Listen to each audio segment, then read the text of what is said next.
Deuxièmement, vous avez donc en bas un petit logo avec des messages où il y a marqué chat. Vous pouvez nous poser des questions et donc plusieurs possibilités. Soit on pourra vous y répondre au fil de l'eau par écrit dans le chat, soit en fonction de la question, elle pourra effectivement être posée à l'un des intervenants à l'oral. Une troisième possibilité, si le temps ne nous permet pas ou si la question est un peu complexe, on la garde et on reviendra vers vous ultérieurement pour vous apporter une réponse.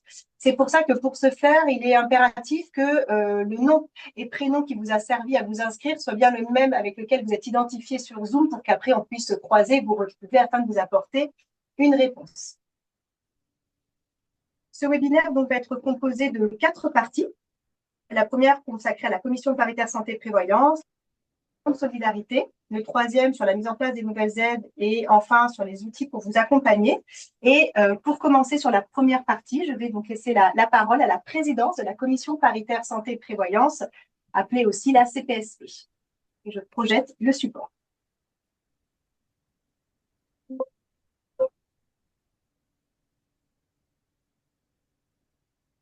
Oui, mais maintenant le support. Voilà, normalement, vous le voyez. Vous voyez le support, parfait. Bonjour à tous et à toutes.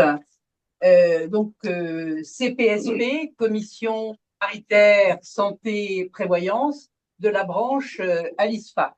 Alors, qu'est-ce que la commission paritaire santé et prévoyance? C'est une commission qui est composée des organisations syndicales et de l'organisation professionnelle employeur. Pour les organisations syndicales, je suis entourée d'une part de la CFDT Santé Sociaux avec Stéphane Garec. Voilà. Nous avons aussi, alors malheureusement, il n'est pas avec nous, il est au milieu des petites cases de la visio, Michel Poulet pour ASFO. Je suis là. Voilà. Et puis, pour l'USPAC CGT, Ahmed Amadiou, qui est là. Donc, je suis Odile Bordier, moi je représente l'organisation d'employeurs de la branche et l'organisation ELISPA. Et actuellement, je suis la présidente de la CPSP, présidence qui est tournante. À un moment, c'est l'organisation employeur, à un moment, c'est l'organisation salariée.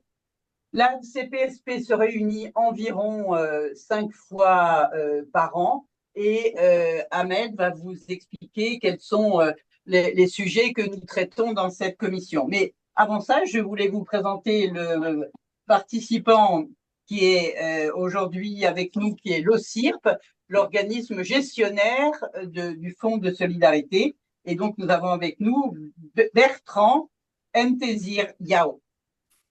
Donc, Ahmed, qui est le vice-président de la CPSP, va vous expliquer ce que fait la CPSP dans ses réunions. Merci Madame la Présidente. Dans le cadre du paritarisme et en ma qualité de vice-président représentant le collège salarié, nous avons organisé ce webinaire pour présenter les fonds de solidarité ainsi que les aides et les accompagnements destinés à la fois aux salariés et aux employeurs. Il est important de rappeler que les partenaires sociaux travaillent ensemble au suivi régulier des régimes conventionnels de prévoyance et de complémentaires santé mis en place. À la suite de la refonte du site de branche, les fonds de solidarité et les aides existantes pourront être davantage connus et ainsi permettre au plus grand nombre d'en bénéficier, tant pour les salariés que pour les structures. Les principales missions de la commission paritaire santé-prévoyance consistent à veiller à la mise en place et au suivi du régime de prévoyance et du régime complémentaire santé. Depuis plusieurs années, ces deux régimes assurent les salariés de la branche ALISA en remboursant différents frais de santé via le régime de complémentaire santé ou en indemnisant l'invalidité et ou les arrêts maladie via le régime de prévoyance. Ces deux régimes ont vocation à couvrir tous les salariés de la branche en prenant compte la spécificité de leur métier, tels que les accueils de jeunes enfants, le travail avec la famille, l'action sociale et locale. Ce webinaire sera l'occasion de vous présenter les dispositifs existants ainsi que les nouvelles aides financières et actions d'accompagnement mises en place. Je vais laisser la parole donc à mes collègues présents pour cette présentation. Merci. Merci Ahmed pour la présentation donc, de la Commission paritaire santé et prévoyance, la CPSP. Et donc la CPSP a en charge finalement la gestion des fonds de solidarité, mais qu'entend-on par fonds de solidarité? En fait, il va s'agir d'un haut degré de solidarité, c'est-à-dire quelque chose qui, dans la convention collective, s'ajoute au régime de mutualisé de complémentaire santé et de prévoyance. C'est-à-dire que les aides et les remboursements qui sont dans ces cadres-là sont réguliers et en fonction de choses définies à l'avance. Le haut degré de solidarité, lui, se met en place, on va dire de manière exceptionnelle, et pour aider les salariés et aider les structures sur des cas qui seront présentés plus tard, concrets et exceptionnels. Comme c'est une disposition de la convention collective, il s'applique et tous les salariés de la branche peuvent y accéder. Et toutes les structures, via une demande faite par l'employeur de cette structure, peut aussi en bénéficier. Elles seront détaillées plus tard. Et en fait, il s'agissait essentiellement là, sans répéter ce qui vient d'être dit, de vous faire comprendre l'intérêt des partenaires sociaux au sein de la branche pour la protection sociale de tous les adhérents, enfin toutes les composantes de la branche professionnelle, salariés et structures à leur employeur.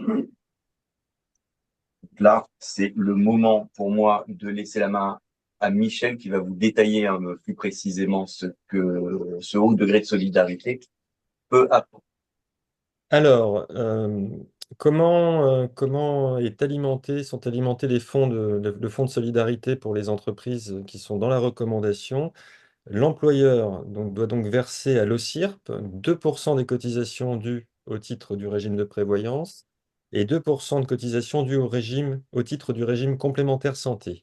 Alors, en pratique, pour les entreprises qui sont dans la recommandation, aucune démarche supplémentaire n'est à réaliser. C'est fait de manière automatique par l'organisme assureur recommandé. Quels sont les organismes assureurs de la recommandation? Alors, nous trouvons là pour le régime de complémentaire santé Aesio Mutuel, Accipil Prévoyance, Harmonie et l'Océane Matmut. Et en ce qui concerne le régime de prévoyance, Aesio Mutuel, l'AG2R, Accipil Prévoyance, Mutex, dont gestionnaire est Corum, et l'OCIRP, assureur de la garantie rente éducation. Et je rends la parole à Odile. Alors, il y a des entreprises, des structures qui n'utilisent pas les assureurs de la recommandation. C'est pas pour autant qu'ils sont dispensés du versement des 2%. Le versement est obligatoire. Donc, ils doivent le faire alors, soit par leur propre organisme assureur, et donc voir avec lui si lui verse ces 2%, ou bien faire le versement eux-mêmes à travers un site et un document va vous montrer à l'écran, qui est très très long. Il y a 3 lignes pour trouver ce site, mais c'est là que vous avez le mode d'emploi. Donc, ce qui est important, c'est la cotisation est obligatoire, que l'on soit dans la recommandation ou que l'on ne soit pas dans la recommandation. Merci Odile. Effectivement, le PowerPoint sera accessible et donc le lien fonctionnera et vous pourrez accéder directement au document. Donc les partenaires sociaux effectivement sont toujours attentifs à faire vivre les fonds de solidarité et c'est pourquoi régulièrement de nouvelles aides sont mises en place. Et je te propose Ahmed de présenter la première partie des nouvelles aides qui sont mises en place. Merci Camille. Effectivement, de nouvelles aides ont été mises en place par la branche depuis le 15 octobre 2024. Donc, en quelques exemples, le soutien scolaire en cas de nécessité. Le deuxième point, c'est la prise en charge de la complémentaire santé d'un orphelin d'un salarié pour la branche assurée dans le cadre de la recommandation. En troisième point, les frais obsèques. En quatrième point, l'achat d'un matériel en lien avec une situation de handicap. Le cinquième point, la réparation d'un véhicule. Et le sixième point, une aide à l'achat d'un véhicule électrique. D'un vélo électrique. Le véhicule, c'est un peu de d'un vélo électrique, excusez-moi. Et donc, pour la présentation des conditions pour bénéficier de ces aides, je vais laisser la parole à l'OCIR, opérateur gestionnaire. Voilà, donc pour détailler un petit peu, en fait, juste pour rappeler un petit point qui est très important parfois pour les salariés, c'est de leur rappeler en fait qu'il n'y a pas de coût supplémentaire. C'est-à-dire que pour bénéficier d'une aide financière, dans le cadre en fait de ces fonds de solidarité pilotés par les membres de la commission paritaire, il n'y a pas en tout cas de cotisation complémentaire ou quelque chose de plus à donner. Parce qu'on sait qu'il y a des salariés des fois qui se posent ces questions-là.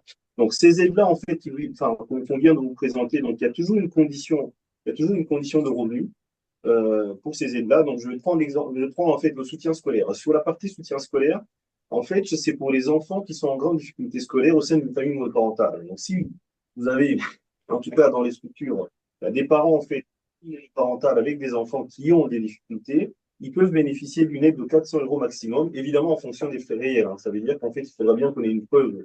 On met en place finalement cette aide-là pour vous soutenir les enfants. Donc, c'est 400 euros maximum. Et puis, la condition de revenu pour les parents, c'est 25 000 euros pour une part fiscale. Donc, on multiplie les 25 000 euros par le nombre de parts fiscales. Imaginons si vous avez sur l'avis d'imposition, il y a 3 parts fiscales, donc ça veut dire que la famille doit avoir des revenus qui ne dépassent pas 75 000 euros, pour donner cet exemple-là, pour pouvoir bénéficier de cette aide-là. Et comme pièce justificative, donc pour les aides financières, on demande toujours effectivement ce qui caractérise la personne, c'est-à-dire son identité. Il faut bien une pièce d'identité, un avis d'imposition, un bulletin de salaire. Alors, l'avis d'imposition, c'est effectivement pour voir les revenus.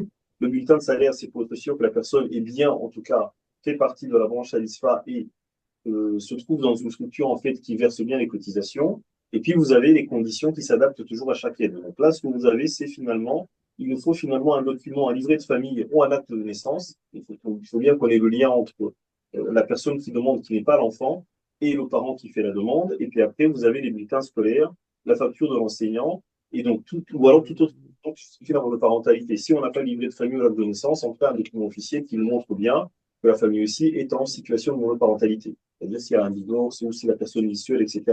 Donc voilà, donc c'est vraiment donc bulletin scolaire, facture enseignant, et puis ce que je vous ai dit qui caractérise la personne et la situation de monoparentalité.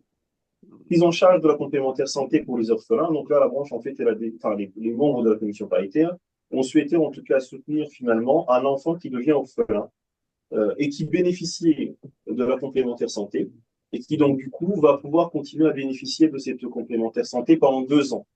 Et c'est pris en charge à ce moment-là par le fonds de solidarité, donc sur la base en fait du 100% de la cotisation du régime de base. Et là, pour le coup, en termes de pièces, en fait, on va s'adapter par rapport à chaque organisme. C'est-à-dire que ce qui a été défini, c'est qu'une fois en fait qu'on a un décès et qu'il y a une rente éducation, donc qui fait partie du régime de prévoyance que vous avez, c'est-à-dire qu'il y a une rente éducation qui est versée à cette famille-là, on va pouvoir identifier la famille, on va pouvoir identifier l'enfant qui est concerné, et donc l'organisme assureur, donc l'assureur chez qui l'enfant sera affilié, va pouvoir continuer à bénéficier de la complémentaire santé pendant 2 ans, au maximum 1 200 euros par an. C'est un montant qui a été défini, mais qui est quand même assez large et qui permet quand même de bien couvrir la famille pour prendre le 100% en charge sur la cotisation de base. Donc voilà. Merci. Je me oui. permets de t'interrompre. Pardon, tu continues. Oui. Nous avons des questions sur le soutien scolaire. Oui. Finalement, c'est quoi être en grande difficulté? Est-ce qu'il y a des critères ou c'est à l'appréciation effectivement du dossier?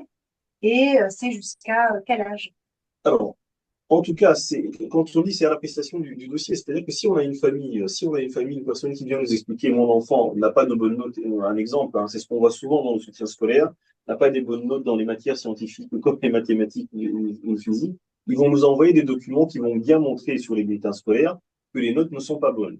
C'est-à-dire que nous avons des enfants qui peuvent avoir, c'est un exemple que je donne, qui peuvent avoir 8 sur 20 ou 10 sur 20. Et donc, du coup, on voit bien qu'il y a une difficulté particulière sur cette question-là. Et donc, il va y avoir un soutien scolaire qui va se mettre en place. Alors, on a bien dit que c'est 400 euros maximum. Ça veut dire qu'on peut demander un certain nombre d'heures qui ne couvrent pas les 400 euros. Comme on peut avoir aussi plus d'heures, c'est-à-dire que la famille acceptera peut-être de financer aussi, et que la branche, finalement, le fonds de solidarité va aller abonder. Jusque-là, on n'a pas défini finalement au niveau de l'âge. Quand on dit les enfants, c'est surtout les enfants de moins de 18 ans. En fait, on part du principe qu'on est sur des enfants qui sont de moins de 18 ans. Mais non, on n'exclut pas que si on a une demande d'un enfant qui est peut-être plus âgé, si on a un parent qui nous dit, moi j'ai un enfant plus âgé, mais qui est en grande difficulté aussi, on n'exclut pas aussi d'étudier le dossier et de le soumettre aux membres de la commission paritaire pour prendre une décision.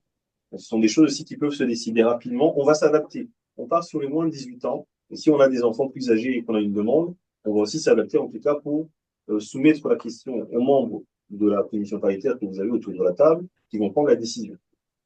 Il faut peut-être se dire qu'on va vous parler de différents cas, Oui. mais que on est ouvert à étudier toute situation exceptionnelle de difficulté dans une famille.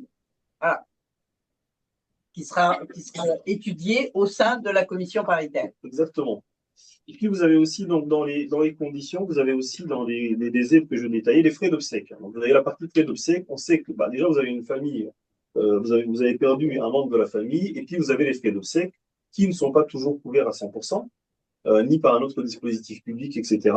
Et donc là, les membres de la commission, ce qu'ils ont décidé, c'est finalement, il y a une aide financière qui doit exister au-delà des aides existantes. Hein. C'est-à-dire qu'effectivement, on va quand même vérifier que la personne n'a pas bénéficié d'un autre dispositif, je ne sais pas si le contrat santé complémentaire, etc., avec peut-être des garanties facultatives ou d'autres dispositifs qui existent. Et donc là, finalement, il y a une aide qui peut aller jusqu'à 4 000 euros en fonction des frais réels pour les salariés qui ont un revenu fiscal de 25 000 euros maximum pour une part fiscale. Et donc, c'est 4 000 euros. Et pour les salariés qui ont des revenus qui sont compris entre 25 000 et 30 000 euros pour une part fiscale, on est à 2 000 euros pour les frais d'obsèques, évidemment aux frais réels, après déduction des autres aides dont la personne aurait bénéficié. Et là, c'est la même chose, en fait, il nous faudra en termes de pièces justificatives, au-delà, comment je vais dire ça, au-delà finalement des pièces en fait d'identité de la personne, du RIB, pour qu'on puisse verser le montant, il y a effectivement le livret de famille. Il faut qu'on puisse avoir finalement l'acte de décès, le livret de famille qui justifie le lien de parenté, et puis la facture des pompes funèbres. Alors, juste un point de précision aussi, c'est-à-dire qu'on peut avoir des personnes qui ont déjà payé, et du coup, pour lesquelles, en fait, on va pouvoir attribuer l'aide. On peut aussi avoir, ce qui arrive parfois, des personnes, en fait, qui nous disent, voilà, c'est trop cher, je ne suis pas en capacité de verser le montant parce que je ne l'ai pas. Et à ce moment-là, en fait, on peut verser directement auprès des pompes funèbres. On l'a déjà fait dans d'autres branches et donc on le fera aussi dans cette branche. En fait, on va s'adapter, encore une fois, à la situation de la personne. Et puis, vous avez dans les nouvelles aides, en fait, vous avez la réparation du véhicule. Et là, en fait, on vise vraiment les salariés qui utilisent le véhicule dans le cadre professionnel. C'est-à-dire que pour ces salariés-là, il y a une aide financière de 500 euros en fonction des frais réels. Quelque part, c'est pour permettre aux salariés qui ont un revenu fiscal, encore une fois, de 25 000 euros pour une part fiscale, de pouvoir bénéficier de 500 euros s'ils sont un véhicule utilisé dans le cadre professionnel. Et effectivement, après déduction, on va regarder un petit peu ce qui se passe dans le contrat d'assurance. Et c'est finalement sur la partie franchise qui n'est pas prise en charge qu'on va pouvoir attribuer en tout cas ces pièces-là. Et là, en termes de pièces, en fait, effectivement, il faut une attestation d'assurance du véhicule. Il faut bien qu'on puisse voir que ce véhicule a été utilisé dans le cadre professionnel. Soit c'est marqué dans l'attestation d'assurance, en général, c'est marqué. Et si ce n'est pas le cas, on a parfois des familles, ils ont un véhicule familial et c'est finalement le conjoint qui l'utilise, mais ce n'est pas marqué. À ce moment-là, on demande l'attestation d'employeur. C'est-à-dire qu'il faut que l'employeur puisse signer un document qui atteste bien que tel salarié utilise le véhicule dans le cadre professionnel. Et donc, à ce moment-là, en fait, une fois qu'on a ces documents-là et qu'on a la facture du garage aussi, avec la mention de la franchise, le montant payé directement, soit, encore une fois, soit on paye, la personne a déjà réglé la facture et on lui verse le montant, soit la personne n'a pas réglé la facture et n'a pas les moyens de pouvoir avancer, à ce moment-là, on peut verser directement au garage. Donc voilà sur les nouvelles aides. Et donc, après, vous avez effectivement l'achat de matériel en lien avec une situation de handicap. Alors, je rappelle qu'il existe, mais on le verra par après, une aide financière quand on est en situation de handicap. Hein. C'est une aide qui existe déjà. Là, ce qui a été souhaité, c'était finalement de se dire que quand on a des personnes qui doivent acheter un matériel spécifique, qui doivent aménager aussi, vous avez des gens qui vont vous dire, voilà, moi j'ai besoin d'aménager par exemple telle pièce, une salle de bain, parce que j'ai mon enfant qui est, ou moi-même, qui subit une situation de handicap. Donc là, c'est une aide en fait de 3 000 euros maximum par salarié ou à l'endroit du salarié. C'est pour ça que je parlais de l'enfant, par exemple, qui peut se retrouver malheureusement dans une situation de handicap. Donc on a eu droit à une aide financière de 3 000 euros maximum par salarié, sous condition de revenus. Donc c'est toujours les 25 000 euros par part fiscale. Et puis après, pour les pièces, c'est un petit peu, en fait, on va dire, l'adaptation des pièces par rapport à la situation. Livret de famille, si c'est l'enfant ou l'endroit du salarié qui est concerné. Et puis après, en fait, on a le devis, la facture du matériel et puis le document qui atteste bien que la personne est en situation de handicap. Et puis, vous avez l'achat d'un vélo électrique. Et donc, l'achat d'un vélo électrique aussi, c'est finalement favoriser un petit peu, on va dire, l'utilisation du vélo, notamment le vélo électrique aussi, quand on peut, pour se rendre au travail, etc. Et donc là, c'est la même chose, c'est une aide financière de 1 000 euros par salarié en fonction des frais réels. Et 25 000 euros par part fiscale. Et là, encore une fois, au-delà des pièces habituelles, le RIB, la carte d'identité, il faut la facture d'achat et il faut une attestation sur l'honneur qu'on utilise bien le vélo dans le cadre professionnel. Parce que là, pour le coup, on n'aura pas forcément une attestation d'assurance qui montre bien qu'on l'utilise dans le cadre professionnel. Et donc là, ce serait une attestation sur l'honneur. Nous avons, juste avant de passer, une question sur les aides, finalement, sont-elles cumulables? Comment ça se passe sur les demandes d'aide? Alors, en fait, sur les aides, on est sur ce qu'on appelle un fait générateur. C'est-à-dire que le raisonnement, quand on reprend en fait, on va dire, le cadre juridique, on est sur des faits générateurs. Je vais vous donner un exemple concret. Je suis un salarié qui a déjà acheté un vélo électrique, donc qui a bénéficié d'une aide financière de 1 000 euros, qui se retrouve demain, par exemple, en situation de handicap, ou qui est dans familial, ou une autre situation, il peut revenir demander une aide financière. Et donc là, on va considérer qu'on n'est pas sur la, on va dire, on est sur un autre fait générateur. Et effectivement, si la personne remplit bien les conditions, elle peut bénéficier d'une aide complémentaire. C'est déjà arrivé qu'on puisse avoir des salariés qui sont à la fois, par exemple, aidants familiaux et qui ont parfois des situations de handicap. Et là, en fait, on cumule les aides dans ces cas-là. Je vous remercie. Donc, nous avons vu notre première partie sur les aides mises en place. Je propose donc à Michel que tu puisses présenter la deuxième partie des aides qui ont été aussi mises en place. Oui. Alors, en termes d'aide, nous avons aussi de nouveaux services d'accompagnement qui sont mis en place à compter du 15 octobre. Alors, un dispositif de soutien psychologique, une aide à la mise en place de stages de prévention au risque routier et des aides financières spécifiques en direction des entreprises d'outre-mer pour la mise en place de diagnostics sur les risques psychosociaux et les troubles musculo-squelettiques. Et je vais laisser le soin, le CIRP de développer ces points.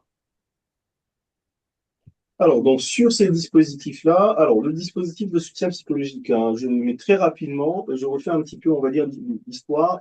L'année dernière, il y a eu, si vous vous en souvenez, il y avait eu des émeutes. Et la branche avait souhaité, membre de la commission paritaire, avait souhaité à ce moment-là soutenir les structures qui étaient concernées. Parce qu'il y a quand même un certain nombre de structures de la branche à l'ISFA qui étaient concernées par les émeutes qui avaient lieu l'année dernière. Donc, on avait mis en place, en fait, un dispositif, on va dire, temporaire de soutien psychologique avec des groupes de parole, etc. Et là, pour le coup, c'était soit la structure, en fait, qui avait déjà trouvé, on va dire, un prestataire, qui venait demander une aide financière, soit c'était la structure qui venait vers nous, employeur qui venait, qui nous expliquait, voilà, j'ai besoin d'avoir un soutien psychologique pour mes salariés. On pouvait, à ce moment-là, en fait, on va dire, mettre en lien avec un prestataire.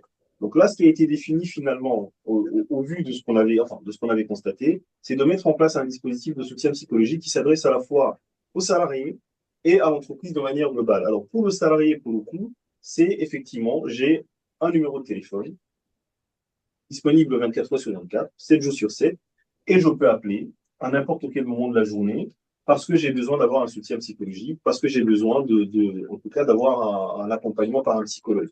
Je peux le faire par numéro de téléphone, je peux le faire en visio, je peux choisir le psychologue de mon choix aussi, c'est-à-dire que si j'estime que je suis d'origine espagnole et je préfère parler en espagnol sur la plateforme du prestataire, j'aurai le choix de choisir le psychologue. Et je peux me dire aussi à un moment donné, j'ai déjà eu l'entretien avec tel psychologue et ça s'est bien passé, j'aimerais avoir un deuxième entretien avec le même psychologue. Et je peux le faire aussi. Voilà, il y a une application en fait qui permet effectivement de faire le choix. Pour l'entreprise, je reprends l'exemple de ce que j'ai donné qui s'est passé l'année dernière. C'est effectivement, il y a un événement traumatisant et j'ai besoin de mettre en place une cellule de crise ou un groupe de parole ou des groupes de parole. À ce moment-là, ce que je fais, c'est que j'appelle un numéro de téléphone, j'explique ma situation, je donne un certain nombre de données qui permet au prestataire en fait de faire le lien avec le CIRC. Et à ce moment-là, dans les 24 heures, je peux avoir un psychologue. Dans les 24 heures, 48 heures, je peux avoir un psychologue en fait qui se déplace dans la structure. Comme ce qui s'est passé l'année dernière, quand il y avait les événements. Mais ça peut être un autre événement qui vous amène à avoir besoin de psychologue. Stage de prévention des risques routiers. Donc là, sur les stages de prévention des risques routiers, c'est accompagner les salariés finalement pour la mise en œuvre des actions et des bonnes pratiques pour prévenir effectivement les accidents, pour résumer. Donc, c'est vraiment pour prévenir les accidents, c'est-à-dire avec les bons réflexes en cas d'accident, conduite de nuit, freinage d'urgence, etc. Et là, c'est la même chose, en fait, c'est un prestataire qui, du coup, en fonction des demandes qui émanent de l'employeur en lien avec le représentant du personnel, c'est de se dire, soit je mets en place, en fait, une sensibilisation à la sécurité routière, c'est-à-dire que je fais des tests et des diffusions de vidéos, etc. Donc là, on est dans la théorie. Soit j'estime, en fait, que j'ai besoin d'aller plus loin. Et à ce moment-là, en fait, il y a de la théorie en salle et puis finalement, on va dire une partie pratique sur route. Donc avec effectivement un déplacement et des explications qui sont données par des formateurs. Et puis, vous avez effectivement les aides financières spécifiques pour la mise en place des diagnostics risques psychosociaux et troubles musculo-squelettiques dans les drones et les pôles. En fait, qu'est-ce qu'on a défini? Depuis 2019, il existe ces prestations-là sur les risques psychosociaux et les TMS. Là, on a voulu faire quelque chose de très particulier, en tout cas les membres de la commission paritaire, pour les structures en fait qui se trouvent dans ces départements d'outre-mer. C'est de dire finalement, vous avez identifié un prestataire et vous estimez qu'avec ce prestataire-là, effectivement, soit vous le connaissiez déjà, vous avez déjà travaillé avec le prestataire, soit c'est un nouveau prestataire, et là, vous allez demander finalement une aide financière auprès du Fonds de solidarité. Donc, c'est une aide financière de 2 500 € par entreprise, par structure, qui va venir abonder effectivement sur cet accompagnement que vous souhaitez. Et là, sur cette question-là, en fait, en termes de pièces justificatives, il faut effectivement nous envoyer le cahier des charges, c'est-à-dire vous avez le devis d'action, et puis vous devez avoir un procès verbal. Donc, soit vous avez un CECE existant, et donc c'est une copie de l'avis favorable, soit vous n'avez pas de CECE, c'est une décision commune employeur et référent santé, qui nous permet à ce moment-là, en fait, de pouvoir dire effectivement que ça a été validé avec le référent santé. Soit il n'y a pas de référent santé, là c'est un procès verbal de carence. Il n'y a pas de référent santé, vous n'avez pas de CECE, et à ce moment-là, en fait, l'aide peut être déclenchée. Sur les deux premières aides dont j'ai parlé, soutien psychologique et stage de prévention des risques routiers, on vérifie bien qu'on vous est dans la mutualisation, mais on n'avait pas vraiment de pièces justificatives à donner. Sur l'action qu'on vient d'évoquer sur la subvention, là, il nous faut des pièces dont j'ai parlé, devis de l'action et effectivement PV ou PV de carence.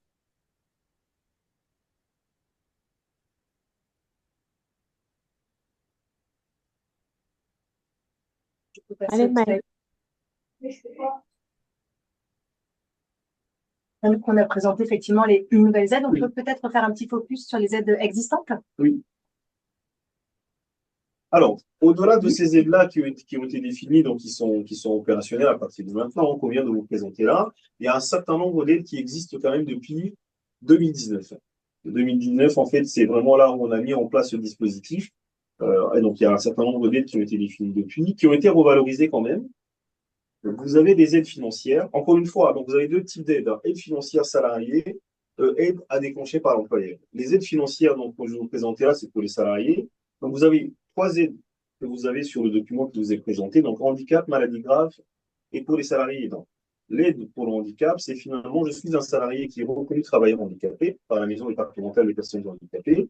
Et donc, je reçois une aide de 1 000 € sous condition effectivement de ressources C. Donc, 25 000 € pour une part fiscale.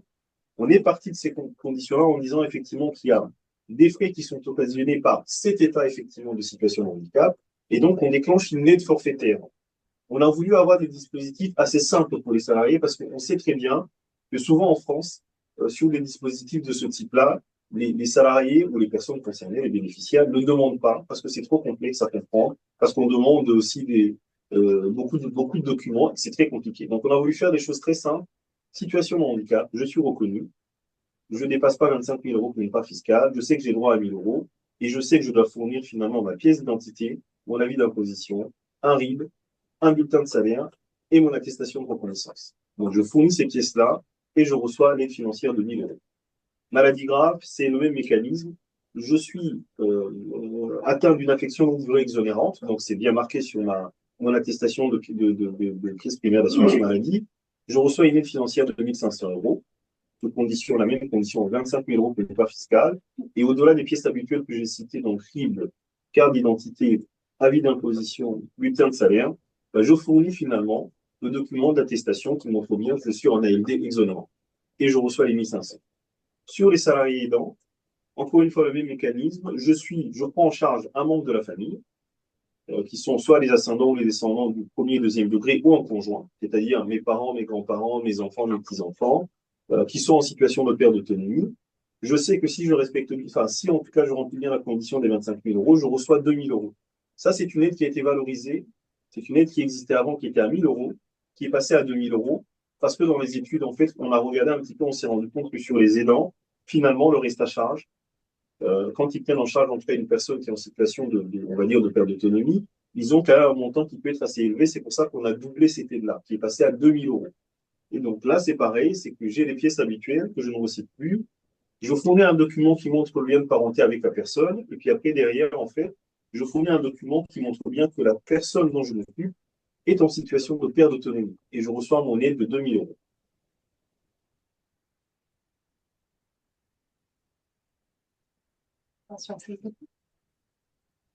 Oui. Alors, j'ai vu qu'il y avait une question, mais peut-être qu'on les a appelées, en disant si on dépasse le revenu de 25 000 euros. Oui. Alors, au-delà de 25 000 euros de revenus, le salarié n'a pas d'aide, même si, effectivement, il a des besoins de travaux pour aménager sa vie à son domicile. Alors, c'est ce que la présidente vous a dit, si vous vous en souvenez un petit peu au début, quand elle expliquait en fait qu'on s'adapte, et c'est ce que vous allez voir dans la suite. C'est comme si la personne avait vu la suite sur le webinaire. Vous avez, donc je vais commencer par ça, l'aide exceptionnelle. Ça veut dire quoi une aide exceptionnelle? Ça veut dire en fait qu'on se retrouve dans des situations qui ne sont pas définies. Encore une fois, on définit des aides financières qui sont quasi automatisées, avec des conditions effectivement à respecter. Pourquoi? Parce que ça permet aux personnes de faire rapidement leurs demandes. En fait, les personnes, pourquoi ils font leurs demandes? Parce qu'ils voient bien qu'ils respectent bien les conditions. C'est pour ça qu'ils vont aller au bout de la démarche. Alors, si on se retrouve dans la situation qui est évoquée, je dois aménager par exemple mon domicile parce que je suis en situation de handicap et ça me coûte très cher. Et donc à ce moment-là, et je vois que j'ai la condition de revenu qui dépasse les 25 000 euros, et je vais me dire, OK, dans la situation de handicap, je ne rentre pas dans cette situation-là, mais par contre, j'ai quand même un montant élevé. Il faut inciter les personnes à faire une demande d'aide exceptionnelle. Qui là, pour le coup, on est sur une procédure qui n'est pas automatisée, on est sur une procédure un peu différente. La personne doit nous envoyer les éléments qui prouvent bien qu'elle n'est pas en capacité de pouvoir tout régler. Et à ce moment-là, ce qu'on fait, c'est que sur la base des documents qui nous sont envoyés, on fait une note de synthèse qu'on envoie aux membres de la commission paritaire pour prendre une décision. Ça veut dire en fait qu'on va quelque part déroger à la règle en disant, mais là on a une situation effectivement qui ne rentre pas, entre guillemets, dans les clous, si je peux m'exprimer ainsi, mais on voit qu'il y a une vraie difficulté. Et en demandant, est-ce que les membres de la commission paritaire acceptent de financer toute ou partie du reste à charge de la personne. Donc, on est toujours, comme on disait, on n'est pas fermé sur les aides qui ont été définies. Il y a cette ouverture-là qui existera toujours. Et puis, vous avez donc à côté de ça, sur l'hospitalisation, donc c'est la même chose, c'est une aide en fait, je pense, qui était de 500 euros, qui était revalorisée aussi à 700 euros. Vous avez des personnes qui sont hospitalisées minimum 3 jours, et on sait qu'ils font face à certaines dépenses. On avait déjà parfois des questions sur ces sujets-là, et donc là, c'est pareil, c'est qu'on déclenche une aide de 700 euros, qui est donnée à ces personnes-là sous condition de revenu des 25 000 euros. Il nous faut effectivement, encore une fois, les pièces habituelles, et il nous faut une attestation, une facture de l'hôpital qui montre bien que j'ai été hospitalisé minimum 3 jours, et qu'effectivement j'ai la condition de revenu que je respecte, et je reçois cette aide de 700 euros. Voilà. Si je résume les aides financières pour les salariés, en 2 mots, c'est conditions habituelles. Je rentre en tout cas on va dire dans les conditions qui ont été définies. J'envoie les documents et en général, si j'ai tout envoyé, au bout de 2 semaines, normalement, la personne a reçu les fonds. On va dire 1 mois maximum. On essaie aussi sur le délai de traitement d'essayer d'aller le plus vite possible. Parce qu'effectivement, si on nous explique une problématique et qu'on le règle 6 mois après, ça n'a pas beaucoup de sens. Donc, il faut aller vite. Et puis après, je ne rentre pas dans les clous, mais je sais que j'ai l'aide exceptionnelle parce que j'ai des choses qu'on ne peut pas définir au cas par cas. J'envoie un dossier et je sais aussi qu'il sera étudié rapidement et qu'on essaie quand même au bout d'un mois aussi de le traiter et de pouvoir en tout cas faire le versement nécessaire. Il a souvent la question qui revient, peut-être une précision quand on parle d'aide financière. Est-ce que c'est une aide qui est versée en une fois, en plusieurs fois? Comment ça se passe, peut-être, cette précision? Parce que je crois que ce n'est pas encore très clair sur ce versement. Alors, pour rappeler ce que dit la réglementation, quand on reprend en fait les articles qui ont mis en place le degré de solidarité, on est sur ce qu'on appelle un secours exceptionnel. Donc, on n'est pas sur du revenu, on est sur une situation en fait d'un secours exceptionnel, c'est-à-dire que je me retrouve dans une situation très compliquée et je demande une aide financière, on va dire, au Fonds de solidarité de la branche. C'est une aide qui est versée une fois, parce que c'est pas une aide qui est fiscalisée, parce qu'elle a ce caractère-là exceptionnel. Si on verse une aide, on va dire, assez régulièrement, à ce moment-là, en fait, il peut y avoir d'ailleurs, il y aura forcément à un moment donné une requalification par l'URSSAF qui va considérer en fait que là, on est sur du revenu et qu'on n'est plus en fait finalement dans les clauses de la réglementation. Donc c'est une aide qui est versée une fois. Alors, quand on lit ce que marque la réglementation en fait, en tout cas dans la loi, on n'a pas défini un délai. Il n'y a pas un délai de carence pour dire à un moment donné, ou un délai de prescription, si je peux le dire ainsi. J'ai reçu une aide en 2020, et si je reviens en 2024, est-ce que je peux refaire une demande? En tout cas, ce qui est sûr, c'est qu'on ne peut pas faire la demande dans la même année ou dans l'année suivante pour le même fait générateur encore une fois. Voilà, donc c'est une aide qui est versée une fois par fait générateur. On va insister beaucoup sur le fait générateur.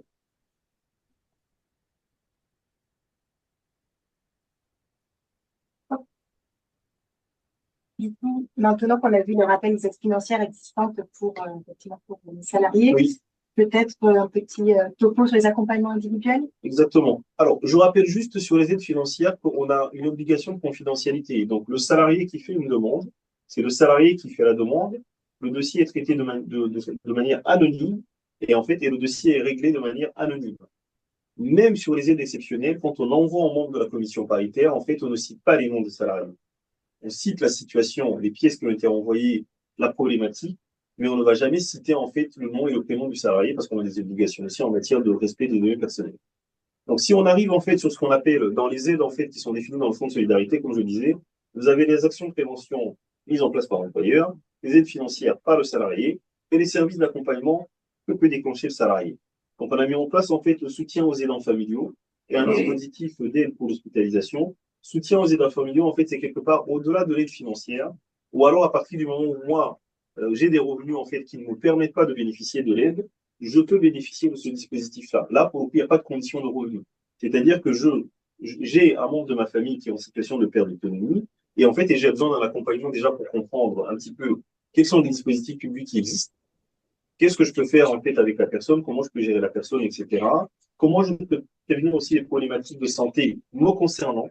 On sait aujourd'hui, quand on voit dans les études, que les salariés, ou même pas d'ailleurs, les aidants familiaux, ont des problématiques en fait au niveau de leur santé du fait de la situation de l'expérience familiale. Et donc, on a, on va dire, un prestataire qui va accompagner ces salariés-là autour, effectivement, de tout ce qui concerne les aidants familiaux. On peut même aller jusqu'à finalement, par exemple, envoyer un ergothérapeute. Je reprends l'exemple de l'aménagement, par exemple. On peut envoyer un ergothérapeute, en fait. Imaginons que j'ai ma mère qui vit chez moi et qui commence à être en perte d'autonomie.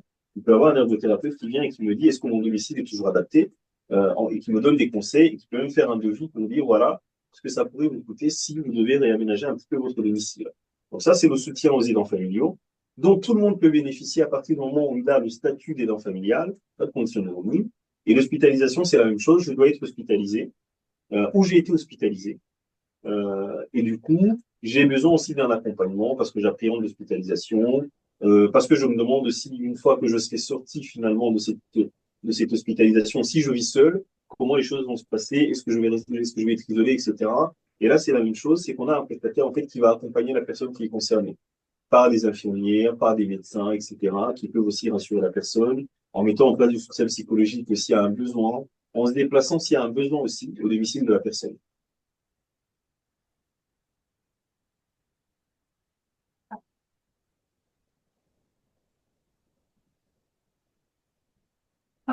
Il y a un petit problème de portée, excusez-moi, c'est bon.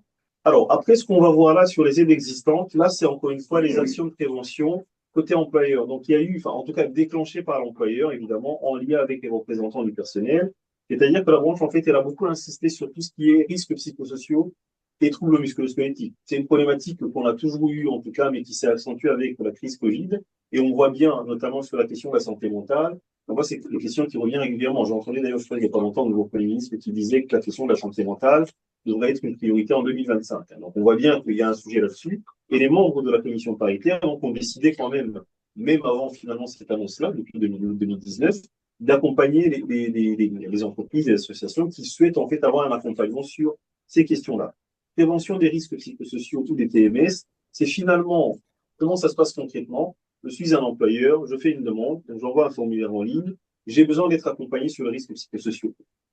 Nous, on est en lien avec le prestataire qui a été sélectionné, qui va vous contacter pour voir en fait avec vous, donc avec un expert, quel type d'accompagnement vous souhaitez et comment ça peut être mis en œuvre. C'est-à-dire dresser un état des lieux, finalement définir un plan d'action pour notamment réduire les risques qui sont liés à l'activité physique, par exemple dans le cadre professionnel, établir un bilan, par exemple aussi sur les risques psychiques, etc., sur les risques psychosociaux. On voit d'ailleurs qu'il y a un lien toujours entre souvent les TMS et les risques psychosociaux. C'est vraiment vous aider à état des lieux, définition d'un plan d'action, mise en place du plan d'action, voire accompagnement sur le plan d'action aussi. C'est-à-dire que si on définit un plan d'action que l'on n'est pas en capacité de pouvoir le mettre en œuvre, on va dire de manière autre, il peut avoir aussi un accompagnement du prestataire. Voilà, donc vous avez donc prévention des risques psychosociaux, des troubles musculo-squelettiques, vous avez la sensibilisation des salariés aux risques psychosociaux, vous avez la mise en œuvre du plan d'action des colons du diagnostic RPS ou TMS, comme je l'ai dit. C'est-à-dire, en fait, quelque part, on est en deux temps. C'est-à-dire qu'on fait de la prévention, on fait finalement de l'accompagnement sur la mise en œuvre de ces actions-là. Sur la prévention, vous remplissez un formulaire. Nous, on sait tout de suite si vous êtes dans une structure qui verse bien les cotisations et on met en lien avec le prestataire qui va vous contacter assez rapidement. Sur la sensibilisation des salariés, là, pour le coup, c'est une subvention que vous allez demander. Vous allez déjà mettre en place, en fait, une sensibilisation pour les salariés sur les risques psychosociaux et j'ai besoin d'avoir une subvention. Donc, vous nous envoyez, en fait, effectivement, le devis de l'action, le PV du CSE ou le PV de carence, etc. Et puis derrière, nous, en fait, une fois qu'on voit que les conditions sont remplies, on vous donne l'accord, vous déclenchez la prestation, soit on vous rembourse parce que vous l'avez payé, soit on peut payer directement le prestataire en question. Donc tout ça, on s'adapte aussi, comme je vous disais tout à l'heure. Et sur la mise en œuvre du plan d'action aussi qui découle du diagnostic RPS ou TMS, c'est la même chose. Vous avez bénéficié de la prévention, ou vous l'avez fait d'ailleurs par ailleurs, parce que vous n'étiez pas au courant que ces dispositifs existaient, mais vous n'arrivez pas à mettre en place le plan d'action. C'est la même chose, vous allez nous solliciter en disant, voilà, j'ai besoin d'un accompagnement, j'ai trouvé un prestataire, ou je n'ai pas trouvé un prestataire, est-ce que vous pouvez nous conseiller un prestataire? Et à ce moment-là, en fait, vous allez nous envoyer les différents éléments dont on a parlé, donc avec le PV de l'action, le devis de l'action, le PV du CSE ou le PV de carence. Et derrière, en fait, on va pouvoir vous accorder l'aide, soit verser directement au prestataire, soit un remboursement parce que vous l'avez déjà mis en œuvre. Merci. Donc, on va passer à la dernière partie sur les aides et puis Oui. après, on passera effectivement également à une démonstration pour voir comment on peut demander une aide puisqu'on a souvent la question qui revient. Oui. Voilà, donc effectivement, on verra bien cette partie juste après la fin de présentation de Bertrand. Oui. Alors, donc sur les dernières aides, en fait, on a intervention d'un préventeur en cas de souffrance au travail. Donc là, c'est la même chose. En fait, à partir du moment où il y a effectivement, on a besoin de faire appel à un préventeur parce qu'on est dans une situation de souffrance au travail. Donc après, il faut qu'il y ait une notification du salarié secouriste du travail. Et donc, pour des situations que ce dernier n'est pas en mesure de prendre en charge, il faut effectivement qu'on puisse voir que le salarié secouriste du travail ne peut pas les prendre en charge. Il peut avoir une demande de subvention. On vous dit, voilà, j'ai besoin d'un accompagnement là-dessus, j'ai besoin d'avoir finalement une aide financière parce qu'on n'est pas en capacité de le faire. Et là, c'est la même chose. Vous nous envoyez les pièces que vous avez là, qu'on vous a marquées, donc les charges PV, du CSE, et derrière, en fait, on va pouvoir vous accorder une aide. La même chose pour la prévention, le traitement des douleurs musculaires. Là, pour le coup, c'est de faire intervenir un chiropracteur ou un ostéopathe qui vient faire de la prévention, qui peut aussi faire effectivement le dépistage, soit sur place, soit peut-être aussi dans son, on va dire, dans son cabinet. Nous, une fois qu'on a les éléments nécessaires qui nous permettent en fait de voir bien qu'on est dans ce cadre-là, il peut avoir une aide financière aussi qui peut être donnée pour la prise en charge de cette action-là. On a déjà en tout cas des associations de la branche qui ont déjà demandé, par exemple, cette aide-là sur le bilan musculaire. On a déjà eu en tout cas des demandes là-dessus. Et puis vous avez la subvention exceptionnelle. C'est un petit peu, on va dire, la même philosophie que ce que je vous ai dit sur les salariés. Je suis finalement une association, une structure de la branche, et je vois que dans tout ce qui a été défini, moi, j'ai peut-être une problématique spécifique. Et j'ai besoin peut-être sur cette problématique spécifique, j'ai besoin de mettre en place une action qui permet d'améliorer la qualité de vie au travail et la santé de mes salariés. Et donc, j'ai besoin d'avoir une aide financière là-dessus. Et à ce moment-là, c'est la même chose, c'est que j'envoie ma demande avec les pièces, et puis après, je demande une aide, et nous, on va effectivement soumettre aux membres de la commission paritaire qui vont prendre une décision. Donc, c'est encore une fois la même philosophie, c'est-à-dire qu'il y a des aides aujourd'hui, il y a quand même beaucoup d'aides qui ont été définies, et au-delà de ça, on va s'adapter aussi au cas par cas. Et puis, vous avez aussi donc, la prise en charge financière d'une partie de l'abonnement G2P. Donc, G2P, en fait, c'est une application, si je peux l'appeler ainsi, en fait, qui permet de piloter les risques professionnels et qui vous permet notamment de pouvoir générer le document unique des risques professionnels, qui est une obligation aujourd'hui de l'employeur, d'avoir un document unique des risques professionnels. Et donc, à travers cet outil des G2P, vous allez pouvoir générer le DUER, vous allez pouvoir l'archiver, parce qu'aujourd'hui, c'est une obligation aussi d'avoir en fait les différents documents uniques que vous archivez. Vous allez pouvoir le mettre à jour. C'est-à-dire que si à un moment donné, vous identifiez un nouveau risque, vous le mettez à jour, il le fait automatiquement, et vous allez pouvoir piloter vos risques, notamment à travers un plan d'action. Et une fois en fait que vous mettez en place des actions, ça va vous permettre à vous aussi quelque part d'améliorer, on va dire, vos indicateurs en termes de risque. Ça, finalement, c'est un donné pour les structures de la branche et les associations. Ça permet aussi à la commission paritaire, c'est pour ça qu'on vous invite en tout cas à utiliser cet outil-là. Ça va permettre à la commission paritaire d'avoir une cartographie des risques au sein de la branche et peut-être aussi de redéfinir les prestations, c'est-à-dire les actions de prévention qu'on met en place. On pourra les adapter aussi en fonction finalement de ces cartographies des risques. Et on pourra aussi la suivre dans le temps pour se dire, est-ce que les actions de prévention permettent effectivement d'avoir une incidence sur l'amélioration des indicateurs qui sont en lien avec les risques professionnels. Et donc là, en termes de modalités de financement, donc c'est un abonnement annuel, hein, qui coûte 90 euros. Il coûte 90 euros parce que les membres de la commission paritaire ont négocié avec le prestataire pour avoir en fait un tarif adapté pour la branche. Parce que je connais le prestataire en général, les tarifs sont un peu plus importants. Et donc, on a défini une prise en charge en fait que vous avez dans le document. Les établissements de moins de 8 salariés, vous avez, enfin, 8 ETP, vous avez 90% de l'abondement qui est pris en charge la première année, 60% la deuxième, 30% la troisième année. Pour les plus de 8 salariés, 70% la première année, 50% deuxième année, 30% la troisième année. Donc voilà en tout cas ce qu'on pouvait vous présenter en termes d'aide qui depuis 2019 et les nouvelles aides effectivement qu'on déploie à partir de janvier. Merci Bertrand pour cette présentation. Et maintenant, je vous propose d'entrer dans la dernière partie de ce webinaire, à savoir donc les outils qui sont mis en place pour vous accompagner. Et une fois que cette présentation sera faite, Bertrand en direct vous présentera comment saisir une aide sur notre site internet. Et d'abord, je vais laisser la parole à Stéphane. Donc, l'outil principal, là c'est la slide que vous voyez, en fait, c'est le site paritaire de la branche. C'est www.alisfa.fr. Et en cherchant là, vous voyez l'adresse du Fonds de solidarité. Et en fait, si on passe à la slide suivante des dates présentes, c'est là aussi que vous trouverez un PDF du guide des aides et des actions proposées. Vous aurez très rapidement des tutoriels et des petites vidéos sur ce site, notamment qui vous repréciseront comment saisir ce haut degré de solidarité de branche, télécharger ou demander à l'OCIRP des petites cartes qu'on voit, hop, voilà, vraiment en format carte bleue qui rappelle les aides accessibles aux salariés et aux structures.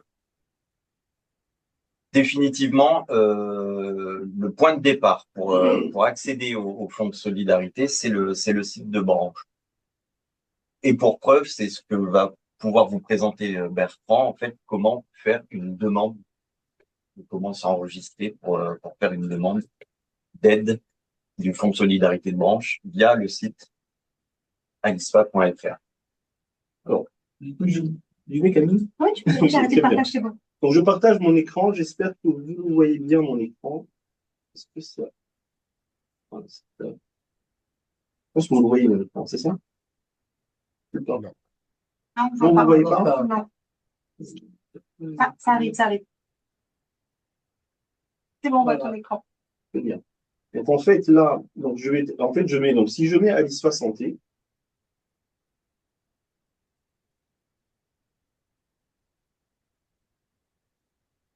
et donc là, en fait, je vais arriver sur le site de la branche. C'est le premier site, en fait, que je vais sélectionner. Et en fait, quand j'arrive sur le site de branche, donc j'ai l'onglet Fonds de solidarité, vous avez tout à droite.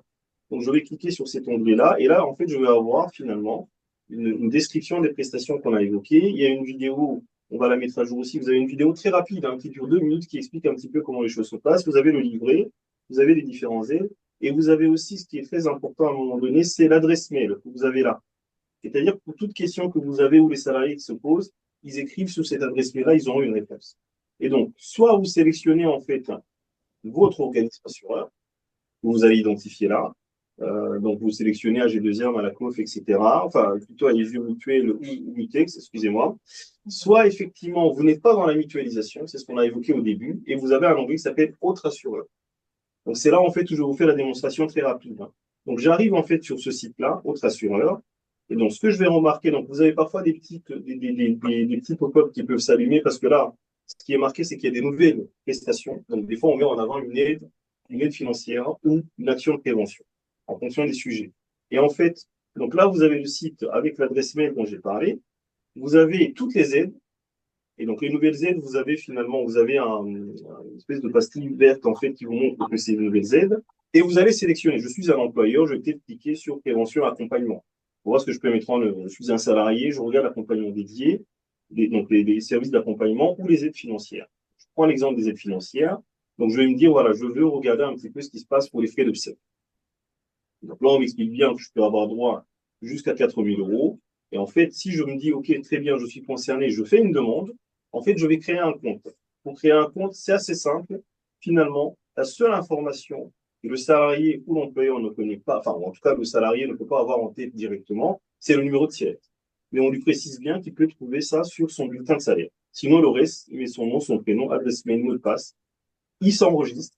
Une fois qu'il s'est enregistré, en fait, il va recevoir un message qui lui dit, OK, très bien, on a enregistré votre dossier, on va pouvoir valider votre dossier et il crée son compte.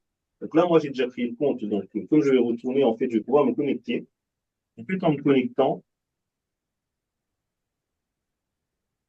connectant, en fait, sur ce site-là,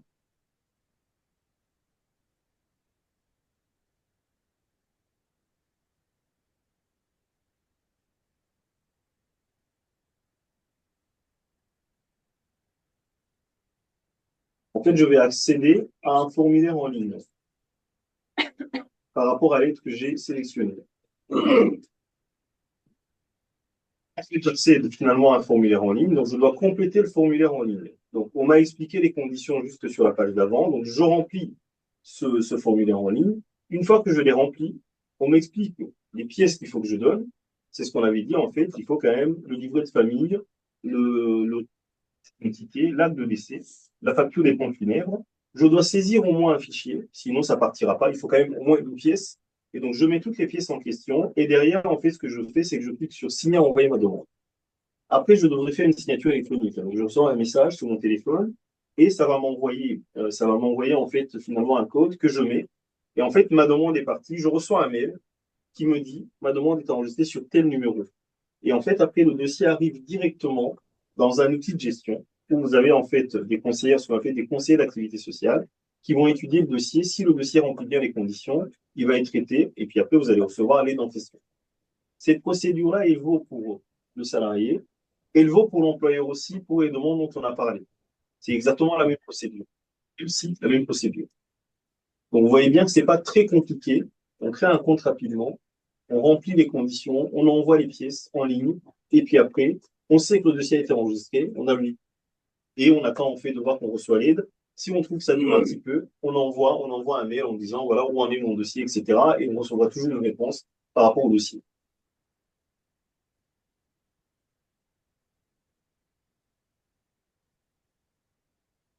On a une dernière question. Oui. Dans quel délai les aides sont-elles traitées pour les entreprises? Oui. Alors, pour les aides d'entreprise, notamment, tout ce qui est, on va dire, ce que j'ai expliqué sur la prévention des risques psychosociaux, en gros, tout ce qui ne demande pas de pièces justificatives, c'est traité. Mais quand je dis très rapidement, en général, imaginons, on a reçu une aide de lundi. Normalement, le prestataire, il vous rappelle la semaine prochaine ou plus tard, hein, pour vous contacter et savoir avec vous comment intervenir. Quand on est sur le soutien psychologique, comme je l'ai dit, quand vous appelez, vous savez que, enfin, vous appelez en fait un numéro de téléphone, vous allez avoir finalement la prestation qui se met en place dans les 24 heures, 48 heures. Donc ça, c'est la partie employeur. Si effectivement vous nous envoyez un devis d'action, etc., un certain nombre de pièces, c'est la même chose. En général, en fait, aujourd'hui, on a défini un délai maximum d'un mois pour un dossier qui est complet. Donc je dis bien un délai maximum. Hein. Si on a reçu un dossier lundi et qu'il a été traité lundi, bah, en fait, vous savez très bien que le paiement, il va intervenir fin de la semaine. Donc, c'est ça les délais aujourd'hui qu'on essaie de respecter. On a fait évoluer nos outils aussi de gestion qui nous permettent aussi de pouvoir traiter les demandes assez rapidement. Et pour les aides financières des salariés, tu l'as dit tout à l'heure, mais peut-être Oui. revenir. C'est la même chose, c'est-à-dire qu'effectivement, on est sur un délai d'1 mois maximum et on peut s'adapter aussi. Si on a un salarié, par exemple, qui se trouve dans une situation vraiment très, très compliquée et a besoin d'avoir une aide très rapidement, on peut déclencher des aides en 48 heures, 72 heures. On l'a déjà fait sur des cas vraiment qui sont très compliqués. Mais on est toujours sur ce délai-là de maximum 1 mois. Il y a quelques questions auxquelles on n'a pas répondu, mais on reviendra ultérieurement pour apporter une réponse un peu plus précise. Donc, je crois que dans l'ensemble, nous avons répondu à toutes les questions, soit directement, soit lors des présentations. Donc, je pense, c'est 17h30, le timing est tenu. Donc, merci d'avoir participé à ce webinaire. Je suis sûre que vous deviendrez des ambassadeurs du HDS, que vous saurez, si vous êtes employeur, en parler à tous vos salariés, les encourager, s'ils sont en difficulté, à faire appel au HDS. Et si vous êtes salarié, à en parler à vos collègues et leur expliquer ce qu'ils peuvent avoir à travers le HDS. Et n'oubliez pas, si on n'a peut-être pas tout couvert, on est ouvert à des situations exceptionnelles pour des contacts avec le CIRP ou avec la commission paritaire. On sera à votre écoute. Bonne soirée à tous. Bonne soirée. Bonne soirée. Bonne soirée, au revoir.